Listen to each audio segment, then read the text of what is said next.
Hello guys, welcome back to my channel. जैसे जैसे समय बदल रहा है, आज हर एक स्त्री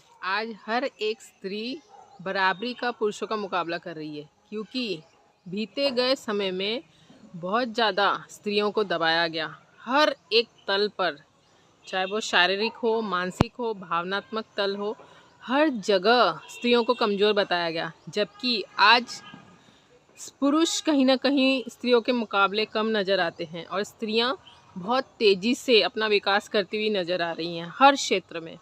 यहाँ तक कि किसी भी संत ने, किसी भी महान विद्वान ने डायरेक्ट स्त्रियों को कभी भी ये सम्मान नहीं दिया गया। स्त्रियों का अस्तित्व ही नकार दिया गया। स्त्रियां भी अब मोक्ष पा सकती हैं और कई कहीं शास्त्रों में तो ये भी लिखा गया है कि स्त्रियां जब तक पुरुष शरीर नहीं लेती वो मोक्ष के अधिकारी नहीं हैं। यहाँ भी स्त्रियों की आत्मा से ही इनकार कर दिया गया कि स्त्रियों में भी सेम जिस तरह पुरुषों में स्वाभिमान है, आत्मा है, उनकी चेतना है, उसी तरह समान स्त्रियां भी अधिकारी हैं मोक्ष पाने के। तो इतना ज़्यादा भेदभाव क्यों किया गया? सिर्फ ये भेदभाव इसलिए दिखाया जाता है ताकि स्त्रियों में जो विशाल शक्ति है कहीं वह विध्वंस न हो जाए। क्योंकि अगर स्त्रियां खुद को समझ गई, जान गई, वह किसी की घूंटी से बंधी नहीं रही, तो यहाँ पुरुषों का अस्तित्व हिल सकता है, थोड़ा सा डगमगा सकता है। इसीलिए इस पुरुष प्रधान देश में स्त्रियों को बहुत ज़्यादा एक नकारात्मक या एक कमज़ोरता की भावना से देखा जाता है। लेकिन आज का जो समय है, बहुत ज़्यादा चीज़ें परिवर्तित हो चुकी हैं, लेकिन फिर भी ये मान्यता अब भी कहीं गांव, खेड़े, कस्बे, आज भी यह मान्यता वैसी ही कायम है जिस तरह पहले कायम थी।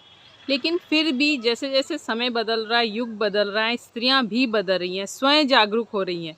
अब वो खुद डिसीजन लेती हैं, खुद निर्णय लेती हैं। लेकिन इन सब बातों के विपरीत एक महान विद्वान हुए जिन्होंने स्त्रियों को पुरुष से कम नहीं समझा। वह सिर्फ एक ही विद्वान थे, एक ही संत थे, ओशो। ओशो ने स्त्रियों को पुरुष से ज़्यादा कहीं शक्तिशाली और मोक्ष के अधिकारी समझा है। क्यों? उसके पीछे बहुत गहन ओशो ने सिद्धांत दिए हैं। क्योंकि स्त्रियां बहुत ज़्यादा भावुक और संवेदनशील है। स्त्रीण चित्त पुरुष चित्त से कहीं अधिक मुकाबले में मोक्ष आत्मा के करीब हो सकता है। ओशो कहते हैं जो भी मोक्ष या आत्मज्ञान के करीब आता है वो स्त्रीण चित्त का मालिक हो जाता है, अर्थात उसका स्वभाव स्त्रीण चित्त हो जाता है, वो पुरुष तत्व विलीन हो जाता है। इसीलिए जो स्त्रियां हैं वह आत्मा के ज़्यादा करीब हैं, वह मोक्ष के ज़्यादा करीब है। अगर स्त्रियां ध्यान करें, स्वयं को जानने के और अग्रसर हो, तो पुरुष के कहीं मुकाबले इंडिपेंडेंट तरीके से, बिना किसी के सहयोग के, बहुत जल्द स्वयं को जानने में या खुद के प्रति अवेयर होने में ज़्यादा सक्षम है, बजाय कि पुरुषों के। ऐसा शारीरिक दृष्टिकोण पे भी और वैज्ञानिक दृष्टिकोण से भी लागू हो जाता है। कई ऐसे पुराणों में, ग्रंथों में वो भी समाज के दकियानुसी स्त्रियों के प्रति, जो स्त्रियों को दबाने में और बराबरी का हक देने में बिलीव नहीं करते, वह ऐसी सोच ओशो ने पूरी तरीके से खंडन कर दिया।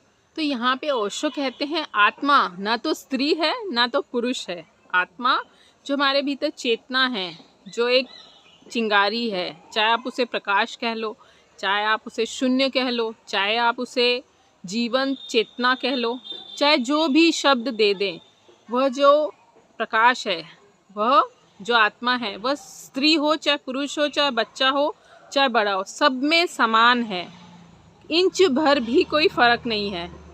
मोक्ष शरीर से नहीं, चेतना से मिलता है। स्त्रियों को सिर्फ इसलिए दबाया गया कि बहुत ज़्यादा कमज़ोर और बहुत ज़्यादा संवेदनशील है, ग्रहणशील है, ध्यान के अत्यंत निकट है। हमारा जो सामाजिक ढांचा है वह बहुत ज़्यादा डरपोक है। वह डरता है कहीं स्त्री स्वतंत्र न हो गई तो पुरुष प्रधान देश का क्या होगा। इसीलिए उसे नियमों में, गृहस्थ जीवन में, पति बच्चों में बांध दिया गया। जागने में सिर्फ पुरुष का ही अधिकार नहीं है, बल्कि स्त्री का ज़्यादा अधिकार है, क्योंकि स्त्री एक माँ भी है। वह एक बच्चे को जब जन्म देती है तो वह डबल जिम्मेदारी उसके जिम्मे आ जाती है। एक नई चेतना, एक नई दुनिया उसके भीतर पनप रही होती है। उसका लालन पालन उस स्त्री के हक में ज़्यादा हो जाता है बजाय कि पुरुष के। तो स्त्रियाँ अगर कोई ध्यानपूर्ण हो, प्रेमपूर्ण हो, तो वो ज़्यादा सजगता से, ज़्यादा होश से, ज़्यादा प्रेम से बच्चे का लालन पालन कर सकती है। इस तरह की दृष्टि हमारे समाज में डेवलप नहीं हुई, जिससे हमारे समाज का और ज़्यादा अच्छा विकास हो सकता है।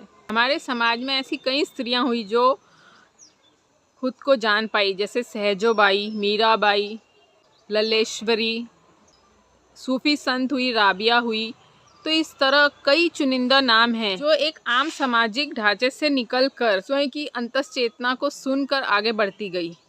अधिकांश तौर पे ये देखा जाता है, अगर स्त्रियां डंके की चोट पे बोले या स्ट्रेट फॉरवर्ड अपनी बात रखे तो उसे या तो अहंकारी का दर्जा दे दिया जाएगा या जरूर से ज़्यादा एडवांस होने का दर्जा मिल जाएगा, बल्कि उसे कोई सुनना ही नहीं चाहता।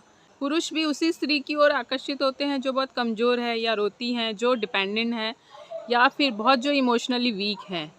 जो स्त्रियां स्वतंत्र और खुले मिजाज की होती हैं, ऐसी स्त्रियां पुरुषों को भी पसंद नहीं आती। यह हमारी पुरुष प्रधान देश की अवस्थाएं हैं। तो इस समाज ने जो भी किया हो, लेकिन आज के दौर पे स्त्रियां आत्मनिर्भर हैं। आज के समय पे बहुत कुछ चेंज हो चुका है और बहुत तेज़ी से ये बदलता जा रहा है। अब वो समय नहीं रहा दबने दबाने का। पूरी तरीके से मुक्त होकर, आज़ाद होकर, खुली सोच के साथ आप जी सकते हैं, घूम सकते हैं, अपने जीवन को जी सकते हैं, एंजॉय कर सकते हैं। अब वह सोच समझ बदलने का समय आ चुका है। तो जो भी स्त्रियां अब भी वहीं कोई पुरुष प्रधान देश की बनी हुई मानसिकता में दबी हैं, तो कृपया करके वहां से बाहर निकलें, अपने लिए आवाज़ उठाएं। आपके लिए कोई और आवाज़ नहीं उठाएगा। खुद के लिए जिएं, चाहे इसके लिए कुछ भी कीमत चुकानी पड़े। अगर आप ऐसी मानसिकता रखते हैं तो ये वीडियो आपके ज़रूर काम आएगा। तो गाइस, कमेंट करके ज़रूर बताएं आप इस विषय में क्या सोचते हैं।